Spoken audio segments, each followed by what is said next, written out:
விக்ரமாதித்தன் கதைகள். ஒவ்வொரு பதுமையும் சொல்லும் ஒரு நீதி கதை. அத்தியாயம் 43.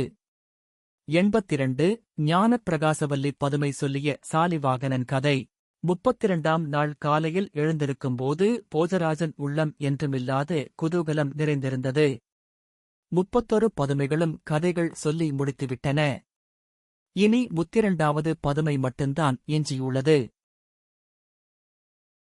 அதற்கு மேல் போஜராஜனை தடுத்து நிறுத்தி கதை சொல்ல பதுமை கிடையாது. நித்தியப்படி செய்ய வேண்டிய பூஜைகளை முடித்துக் கொண்டு போஜ ராஜன் தன் குலதெய்வத்தை மனதில் நினைத்துக் கொண்டு நவரத்தின சிம்மாசனத்தில் ஏறத் தொடங்கினான். அந்த அதிசயச் சிம்மாசனத்தின் 32வது படியில் காவலிருந்த ஞானப்பிரகாசவல்லி என்னும் பதுமை கலீரெனச் சிரித்து, "நில்லும் போஜராஜரே, எங்கள் விக்ரமாதித்த பூபதியை அப்போன்ற வேந்தரன்றோ இச்சிம்மாசனம் ஏறி அமரலாம்" என்றது. பதுமையே, எதுகாரும் விக்ரமாதித்தன் பிறந்தது முதல் அவன் சகல சௌபாக்கியங்களுடன் ஆட்சி புரிந்த வரையில் 31 பதுமைகளும் தெரிவித்தன. விக்கிரமன் எவ்விதம் இப்போ உலக வாழ்வை நீத்தான் என்பதை தெரிந்து கொள்ள ஆவலுள்ளவனாயிருக்கிறேன். அதைத் தெரிவிப்பாயா என்று போஜராஜன் பதுமையை பார்த்துக் கேட்க, பதுமையும் அதற்கிணங்கி சொல்லத் தொடங்கியது. காவேரி நதி தீரத்திலே பல்லாண்டுபுரி என்னும் நகரம் ஒன்று உண்டு. அந்நகரத்திலே இராமகிருஷ்ண அவதானி என்பவன் இருந்து வந்தான். அவன் சகல கலைகளையும் படித்து தேர்ச்சி பெற்றிருந்தான். யுக்த வயதில் அவனுக்கு திருமணம் நடந்தது. அப்போது அவரது ஜாதகத்தை பரிசீலனை செய்தபோது 12 வருடம் கழித்து சித்திரை மாதம் 15ஆம் தேதி சுக்கிரவாரம் ரோகிணி நட்சத்திரத்தில் இரவு 12 நாழிகையில் அவன் எந்தப் பெண்ணுடன் கூடினாலும் அதனால் பிறக்கும் பிள்ளை அரசனாவான் என்று தெரிந்தது. அதன் மீது அவனும் தேச யாத்திரை கிளம்பி புண்ணிய க்ஷேத்திரங்களைச் சுற்றிக் கொண்டு 12 வருடம் கழித்து திரும்பி வந்தான். அப்போது காவிரியில் இருகரையும் புரண்டு வெள்ளம் ஓடிக்கொண்டிருந்தது. அன்றைய இரவு தவறிவிட்டால் அவன் ஜாதகத்தில் குறிக்கப்பட்ட சுப முகூர்த்தம் தவறிவிடும். அக்கரைக்குப் போக வழியில்லாது தவித்துக் கொண்டு நின்றான். அந்தக் கரையில் வேதகிரி என்றொரு சிற்றூர் இருந்தது.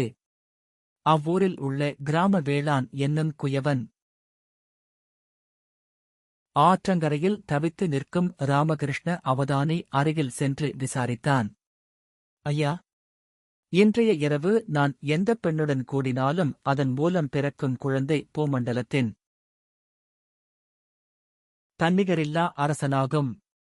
என்னை எதிர்பார்த்து என் மனைவியும் சுற்றத்தாரும் காத்திருப்பார்கள். நதியிலோ வெள்ளம் புரண்டு வந்து என்னை அக்கறை செல்ல முடியாதபடி தடுக்கிறது" என்று இராமகிருஷ்ண அவதானி வருத்தத்தோடு தெரிவித்தான். அதைக் கேட்ட குயவன், "சுவாமி, வருந்தாதீர்கள். எனக்கொரு புத்திரியுண்டு. அவள் யுக்த வயதை அடைந்துவிட்டாள்.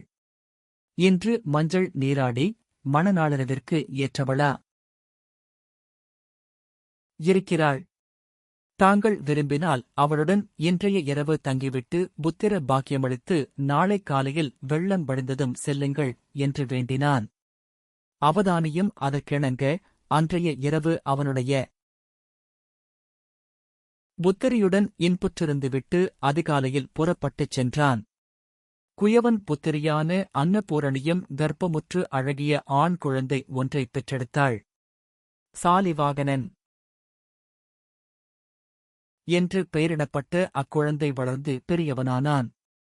தன் தாத்தாவுடன் அவன் களிமண்ணால் பொம்மைகள் செய்யக் கற்றுக்கொண்டான். குதிரை, யானை, இரதம், போர்வீரர்கள் போன்ற பொம்மைகளை லட்சக்கணக்கில் செய்து வீட்டைச் சுற்றிலும் நிறுத்தி வைப்பான். நாளடைவில் சாலிவாகனன் சகல கலைகளையும் கற்றுத் தேர்ந்தான். அவனுடைய அறிவையும் சாமர்த்தியத்தையும் கண்ட பலர் அவனை கௌரவித்தனர். சிறிது காலத்துக்கெல்லாம் சாலிவாகனன் மைசபுரியே ஆண்டு வந்த விசுவநாத ராஜனுக்கு 2ஆம் மந்திரியாக நியமிக்கப்பட்டான். மைசபுரிராஜன் விக்ரமாதித்தனுக்கு கப்பம் கட்டி வந்தான். சாலிவாகனன் கப்பத்தை நிறுத்திவிட்டான். இதை கேள்வியுற்ற விக்ரமாதித்தன் கப்பம் கேட்டு தூதுவரை அனுப்பி வைத்தான். என்னை வெற்றி கொண்டு கப்பம் பெற்றுக் கொள்ளட்டும் என்று சாலிவாகனன் தூதுவரிடம் வீராவேசத்துடன் சொல்லி அனுப்பினான். அதனால் கோபம் கொண்ட விக்ரமாதித்தன் தன் படைகளை திரட்டிக் கொண்டு மைசபுரியை நோக்கிச் சென்றான். சாலிவாகனன் வேதகிரியில்தான் செய்து வைத்திருந்த பொம்மைகளை எடுத்து வந்து நகரைச் சுற்றிலும் வைத்தான். விக்ரமனின் படைகள் அருகில் வந்தவுடன் சாலிவாகனன் அப்பொம்மைகளின் மீது தண்ணீர் தெளித்து மந்திரோச்சாடனம் செய்தான். உடனே அத்தனை பொம்மைகளும் உயிர் பெற்றெழுந்து விக்ரமனின் படைகளின் மீது பாய்ந்து துவம்சம் செய்து நிர்மூலமாக்கின. அதைக் கண்ட விக்ரமாதித்தன் தன்னுடைய 2000 வருட ஆயுட்காலம் முடிந்து சாகுங்காலம் நெருங்கிவிட்டதை உணர்ந்தான். உடனே பட்டியுடன் வேதாளத்தின் மீது ஏறிக்கொண்டு உஜ்ஜயினி நகரம் வந்தான். பத்திரகாளியம்மனைக் கண்டு தரிசித்து வேதாளத்தின் சாபத்தை நீக்கி அவனை மனித உருவம் எடுக்கச் செய்து பழைய ஸ்தானிக பதவிக்கு செல்லுமாறு அனுப்பி வைத்தான். பிறர் தன் உயிரை கவருவதை விரும்பாத பட்டி 5 புலன்களை அடக்கி உயிரை விட்டான். விக்ரமனும் பட்டியும் ஆகாய மார்க்கமாக தப்பிச் செல்வதைக் கண்ட சாலிவாகனன் மண்ணால் ஓர் அஸ்திரம் செய்து மந்திரம் உச்சரித்து விக்ரமனின் தலையை அறுத்து வருமாறு அனுப்பினான். காளிகோயிலில் நின்றிருந்த விக்ரமாதித்தனின் தலையை அறுத்துத் தள்ளிவிட்டு அஸ்திரம் திரும்பிச் சென்றது.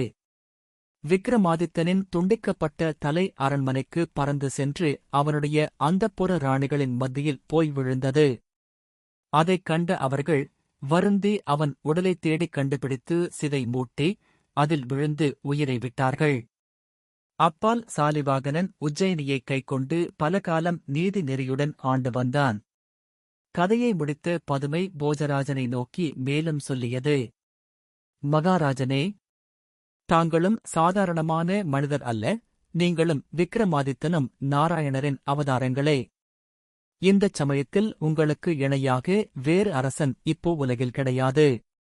நீங்கள் மாசற்ற நடத்தையுடையவர்கள், சகல கலைகளிலும் தேர்ச்சி பெற்றவர், உதார குணமுள்ளவர். உங்களுடைய கருணையினால் நாங்கள் 32 பேர்களும் சாப விமோசனம் அடைகிறோம். எங்கள் சாபம் தீர்ந்தது. என்ன சொல்லுகிறாய்? நீங்கள் அனைவரும் சாபத்தினால் இவ்வுருவை அடைந்தீர்களா? நீங்கள் யார்? உங்களை யார் சபித்தது? எல்லாவற்றையும் விவரமாகச் சொல் என்று போஜராஜன் கேட்டான். போஜராஜனே, நாங்கள் 32 பேர்களும் பார்வதி தேவியின் தோழிமார்கள். ஒரு சமயம் நாங்கள் தேவியுடன் இருக்கும் சமயத்தில் ஈசுவரன் அங்கு வந்து சேர்ந்தார். அவர் ஆசை நிறைந்த கண்களுடன் எங்களை நோக்கியதைக் கண்ட தேவி கோபம் கொண்டவளாய் எங்களை பின்வருமாறு சபித்தாள். என் கணவர் வருவதை அறியாமல் அவரெதிரில் அசைவற்றிருந்ததற்காக நீங்கள் உயிரற்ற பதுமைகளாக உருமாறி இந்திரனுடைய சிம்மாசனத்தை அடைவீர்களாக. அதன் மீது நாங்கள் அனைவரும் தேவியின் பாதாரவிந்தத்தில் விழுந்து வணங்கி எங்களைக் காப்பாற்றுமாறு கெஞ்சினோம். தேவியும் எங்கள் மீது கருணை கொண்டவளாய் சாபத்திலிருந்து விமோசனம் அடையும் வழியையும் தெரிவித்தாள்.